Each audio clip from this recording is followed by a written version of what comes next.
राज्यामध्ये 2024 मध्ये झालेल्या विधानसभा निवडणुकीच्या तोंडावर तिकीट न मिळाल्यानं भाजप सोडून शरद पवारांच्या राष्ट्रवादी काँग्रेसमध्ये गेलेले कोल्हापूरमधील मातब्बर नेते समरजित घाटगे यांनी आज घरवापसी केलेली आहे। त्यांनी मुंबईतील भाजप मुख्यालयामध्ये मंत्री चंद्रकांत पाटील, रवींद्र चव्हाण यांच्या उपस्थितीमध्ये पुन्हा कमळ हाती घेतलेले आहे। आपण आता भारतीय जनता पार्टीमध्ये आलेलो आहोत। रवींद्र चव्हाण, चंद्रकांत पाटील यांच्या सांगण्यावरून आता काम करायचं आहे।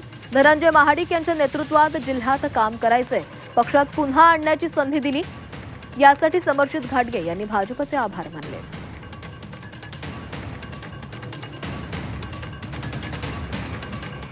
तुमच्या सगळ्यांचा ऐकून सगळे प्रयोग झालेले आहेत। आता आम्ही काय प्रयोगाला स्कोप नाहीये।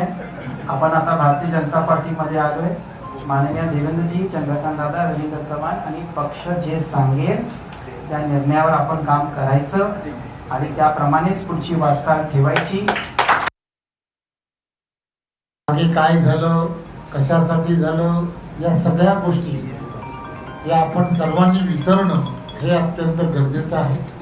आणि यानंतरच्या काळामध्ये पुन्हा एकदा जोमाने आपल्याला सर्वांना पुढे जायचं आहे। येणाऱ्या काळामध्ये या भागामध्ये तुम्हाला आम्हाला सर्वांना भारतीय जनता पार्टीची असणारी विचारधारा ही गाव खेड्यापर्यंत पुढे न्यायची आहे।